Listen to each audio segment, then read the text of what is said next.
Well, hello there folks, this is Liage and welcome to a Monster Hunter Rise playstyle guide.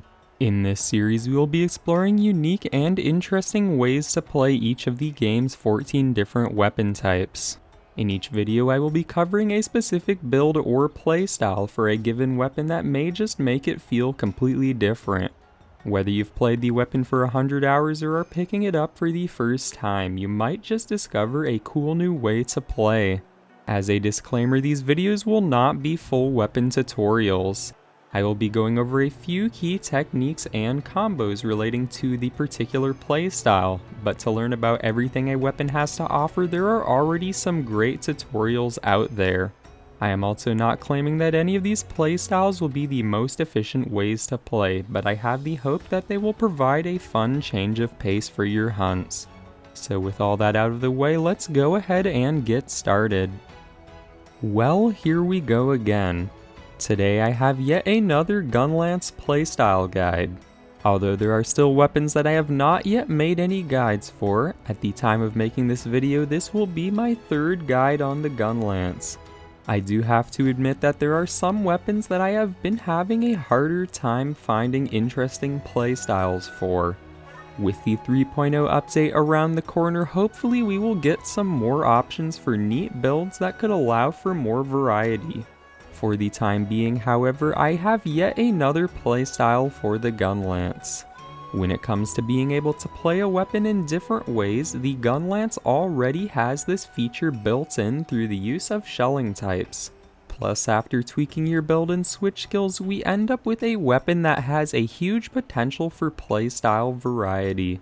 In my first guide for the Gunlance, we focused on the normal shell type with an emphasis on the blast dash switch skill. In my second guide, I covered the wide shell type and the usage of charged shelling. Therefore, in this third guide for the Gunlance, we will be covering a playstyle to make use of the long shell type. When it comes to shelling types for the Gunlance, I have to admit that the long type has traditionally been my least used type.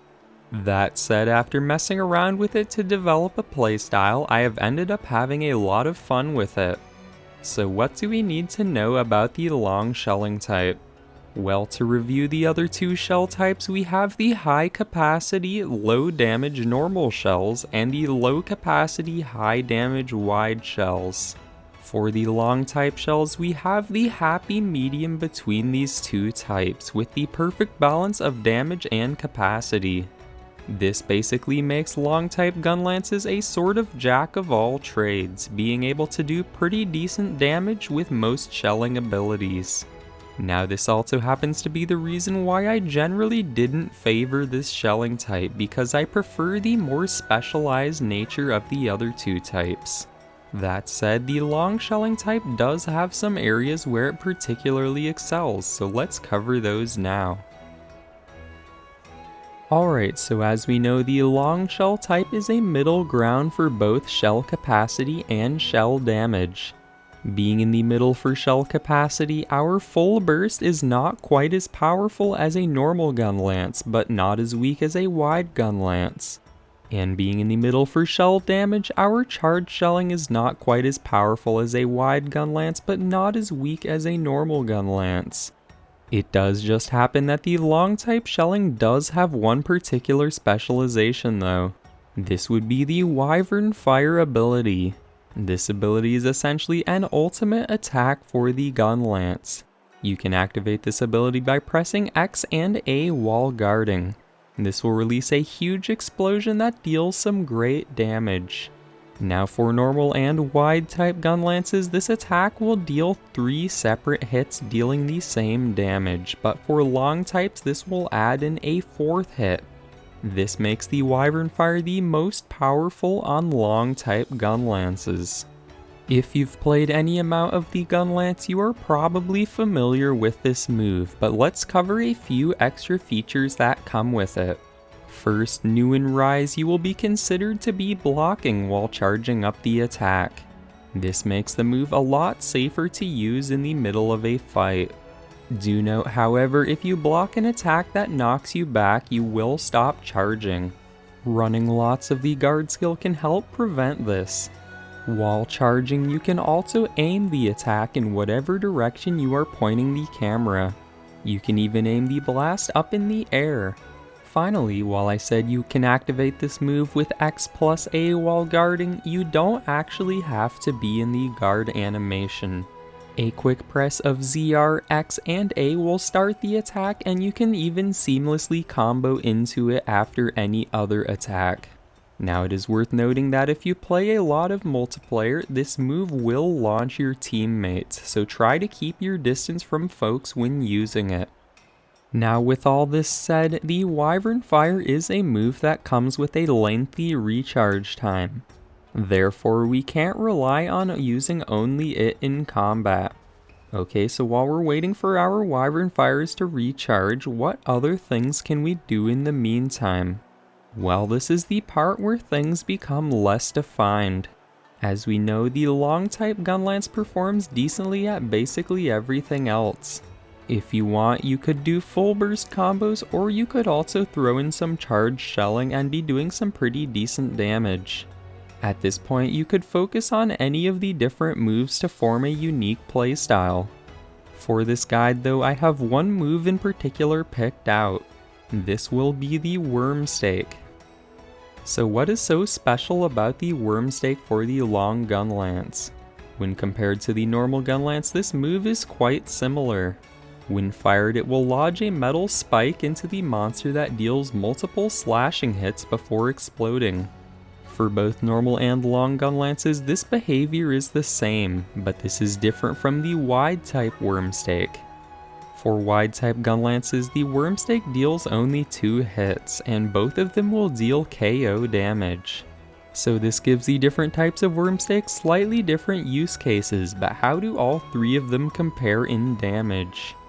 Let's start with a wide type Worm Stake. The initial stake will first deal 1 hit. The damage of the first hit will actually be stronger or weaker based on the resistance of the monster part it hits. After the first hit, the stake will then explode after a moment. This second hit will deal fixed explosion damage that doesn't care at all about resistances. Okay, now let's look at a normal Worm Stake. After setting the stake, it will deal a bunch of little hits. Each of these little hits will deal cutting damage, and these will care about the resistance of the part that they are hitting. After a few moments, the stake will also explode, and the explosion will deal fixed damage. Compared to the wide stake, the normal stake explosion does deal less damage. However, if we look at the little hits, the damage of these will add up significantly if they are attacking a weak part. Therefore, if we attack a weak spot with a normal Worm Stake, it actually deals more damage than a wide Worm Stake. Now, where does the long type Worm Stake fit in all this? Well, it's pretty simple. If we look at the individual hits, these will do the same damage as the normal Worm Stake. However, we end up getting a few extra hits total. This makes the long type Worm Stake strictly stronger than the normal type Worm Stake, and overall the strongest Worm Stake when used against weak parts.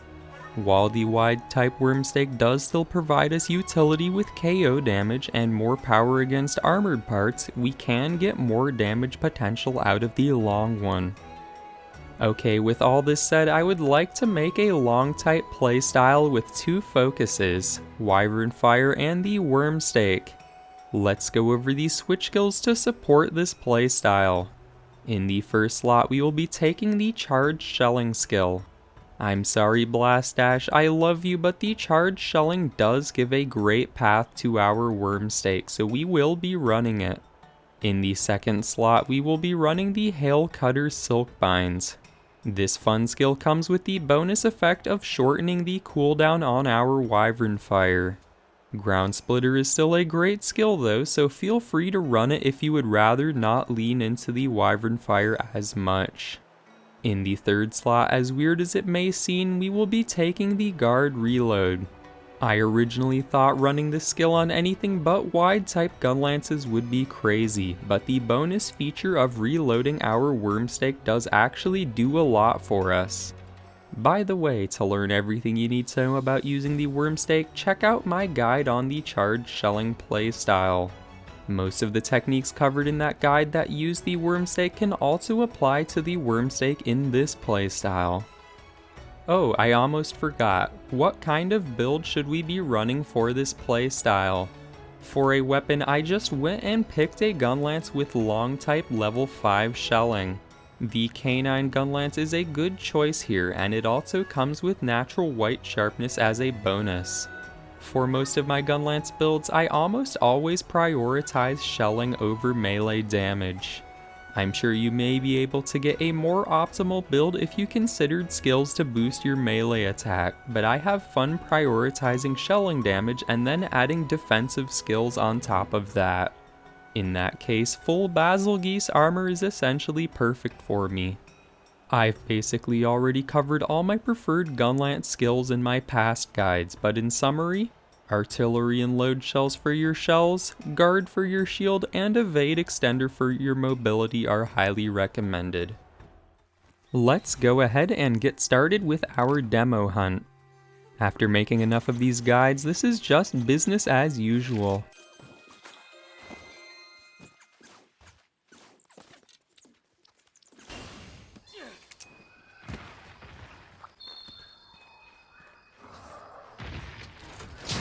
We will be starting off strong with a Wyvern Fire right off the bat. This lets us block Rathian's Roar at the same time. Now if you watched any of my other Gunlance demos, then you will remember that our Guard Edge Silkbind is a perfect counter to Rathian's backflip.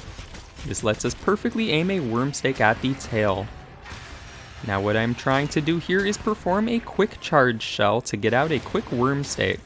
I cover this technique in my charge shelling guide. Ended up messing my timing up a bit though, so let's just do our hail cutter. Now our Wyvern Fire is nearly ready again.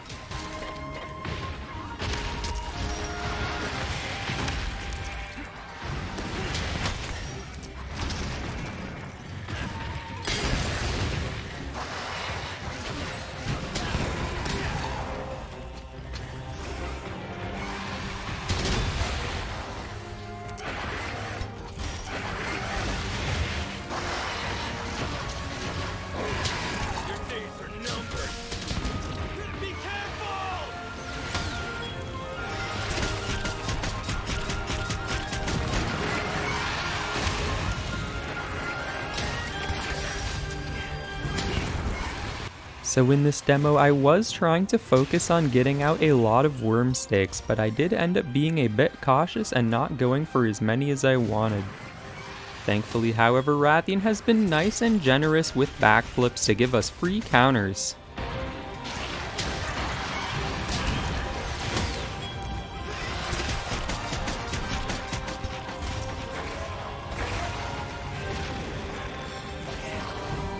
Now when using worm stakes, the best place to hit is the head. As we can see, we get a whole bunch of 13 damage ticks when compared to the 10 damage on the tail.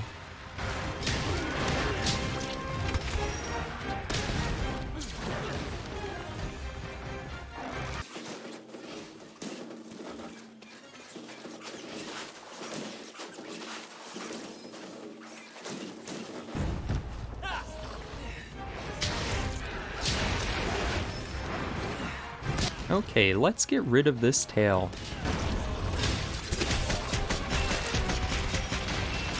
By the way, I am running some protective polish on this build. I should probably sharpen a bit more often to keep the Gunlance at a shiny white sharpness. Here is one example of comboing straight into a Wyvern Fire. We were able to jump right into it after the full burst. Okay, got a little greedy there. I just like using the fancy technique of dropping a shell in Rathian's path before guarding with a reload.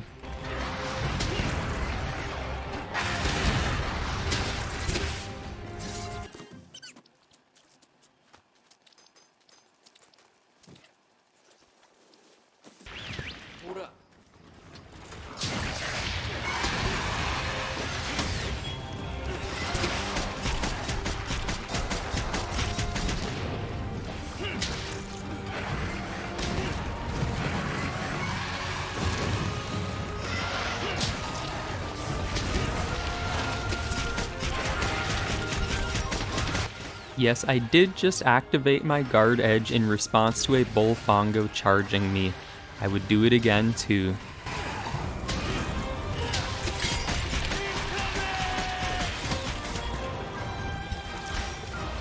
Here we can see some handy usage of vertical shells to hit Rathian in the air. We can even shoot our Wormstake straight up too.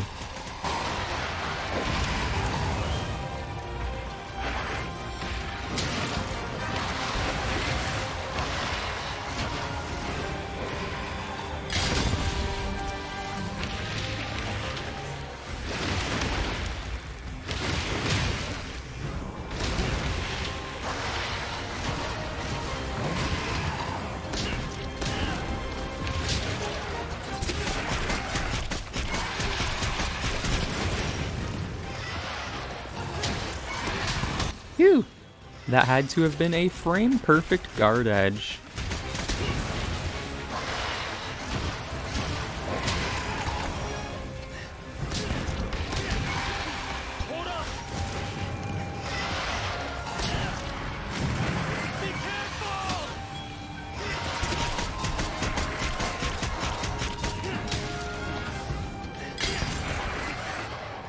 Well, that's lame. Rathian's trying to fly right out of here. Or not. Alright, that brings us to the end of our demo. When it comes to the long type Gunlance, there are quite a few different ways to play. I tried to focus on a few things for this playstyle, but feel free to use whatever moves you feel suit you best. Let's go ahead and wrap up the video now. Thank you very much for watching.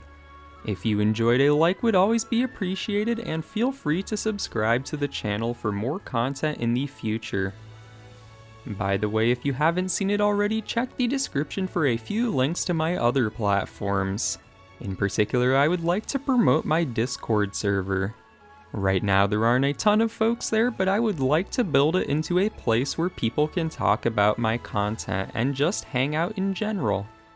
Anyways, that's about it for now, so once again, thank you very much for watching, and I hope to see you again soon.